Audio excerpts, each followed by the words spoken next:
एक सवाल आपसे दोस्त, धरती का सबसे फुर्तीला आदमी कैसे बने? आखिर धरती के सबसे फुर्तीला आदमी कौन था? तो उसकी पहचान जानने के लिए दोस्त बस इतना ही काफ़ी है ना कि वो 1 सेकंड में ना 9 पंच मार सकता था। हाँ दोस्त, अगर हमें कोई कहे ना तो मुश्किल से हम 1 पंच मार पाएंगे, इससे ज़्यादा हमसे 1 सेकंड में होगा नहीं। अगर आपको विश्वास नहीं तो आप ट्राई करके देखो, आप 2 पंच भी नहीं लगा पाओगे वो 1 सेकंड में। और वो बंदा इतना फास्ट था ना कि वो 1 सेकंड में 9 पंच लगा देता था। हाँ दोस्त, उसका नाम था ली जूफान। ली जूफान उनका नाम था, लेकिन हम उन्हें जानते किस नाम से है। वो नाम अगर आप सुनोगे ना तो आप भी कहोगे कि हकीकत में ये बंदा इस लायक था। लेकिन आखिर वो दुनिया का सबसे फास्ट आदमी कैसे बन पाया, यानी धरती के सबसे फुर्तीला आदमी कैसे बन पाया? कहा जाता है ना दोस्त कि वो ना बल्ब को जला कर ना, और बल्ब जलने से पहले ना वो अपने बेड पर आकर सो जाया करते थे। तो आखिर इतना फास्ट कोई कैसे हो सकता था?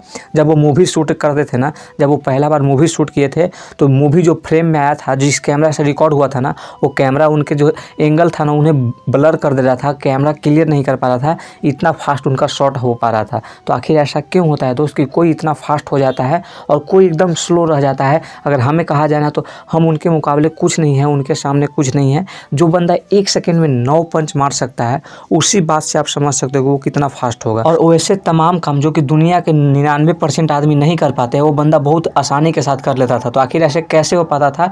वो 1 उंगली से पुशअप कर लेते थे, यानी 1 उंगली के सहारे ना वो पुशअप मार लिया करते थे बहुत आसानी के साथ। तो अभी तक तो आप शायद समझ ही गए होंगे कि मैं किनका बात कर रहा हूँ। जी, मैं बात कर रहा हूँ ब्रूस ली का, जो मार्शल आर्ट के ना बाप कहे जाते हैं। यानी मार्शल आर्ट में उन्होंने इतना नाम पहचान बनाया, इतना छोटी उम्र में इतना उन्होंने अपना पहचान बना लिया ना कि उन्हें मिटा पाना ना, उनके जैसा बन पाना आज लोगों के लिए ना मुश्किल हो गया है। उनके जैसा कोई नहीं बन सकता है। एक कहा जाता है दोस्त कि वो जितने फुर्तीले हैं ना, उतना फुर्तीला होने के लिए ना वो जितना मेहनत किए, वो जितना कष्ट झेले ना, उतना अगर आप भी झेल लोगे ना तो आप भी उनके जैसा बन जाओगे। तो आखिर उन्होंने ऐसा किया क्या कि इतना आज दुनिया का सबसे फुर्तीले आदमी में उनका नाम पहले आता है? तो आइए उसे जानने की कोशिश करते हैं। और कहा ऐसा जाता है ना दोस्त कि जब वो जंप करते थे ना तो अपने से 8 फीट ऊपर, हाँ दोस्त, अपने से 8 फीट ऊपर तक वो जंप करते थे और किसी भी चीज़ को आसानी से छू सकते थे या तोड़ सकते थे। तो आखिर उनमें इतना फुर्तीलापन आया कैसे? वो दुनिया के सबसे फुर्तीले आदमी कैसे बन पाए? दुनिया का सबसे फुर्तीला योद्धा कैसे बन पाए? तो आइए उसे जानने की कोशिश करते हैं। पहला आदत था ना दोस्त उनके अंदर, वो था ना हद पार मेहनत करने की आदत।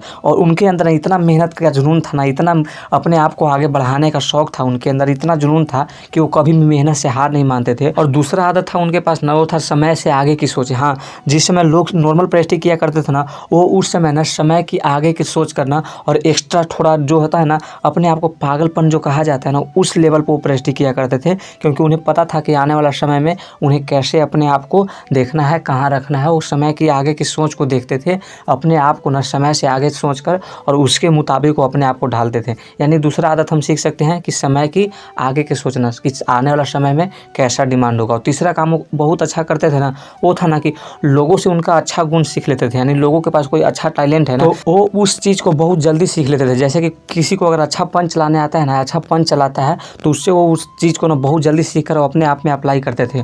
और चौथा चीज़ वो करते थे ना, वो था ना कि कंपटीशन से वो कभी डरते नहीं थे। कंपटीशन में वो हमेशा उतरते थे और कंपटीशन से आगे की सोच कर वो कंपटीशन को ही जीत लेते थे और कंपटीशन में वो खुद बादशाह बन जाते थे। और पांचवा चीज़ हम ब्रूस ली से सीख सकते हैं ना कि वो है ना कि 10 चीज़ ट्राई ना करके ना एक चीज़ को ना 10 बार ट्राई करो। जैसे कि अगर आप पंच का तैयारी कर रहे हो, यानी आप फाइटिंग का स्किल सीख रहे हो, तो आप एक पंच को ना 10,000 बार चलाओ, ना कि अलग अलग तरीके के पंच को ना एक एक बार चलाओ। 10,000 पंच को एक एक बार चलाओ। ऐसा करने से कोई फायदा नहीं होगा। आपके पास ना उस पंच में ताकत आ पाएगा, ना उस पंच में जोश आ पाएगा। इसी वजह से एक पंच को 10,000 बार चलाओगे ना, तो जो प्रैक्टिस आपने 10,000 बार किया एक पंच का ना, उस पंच में आपका ताकत, जोश और जुनून सब दिख जाएगा और एक ही पंच से आप किसी को भी हरा सकते हो आसानी से।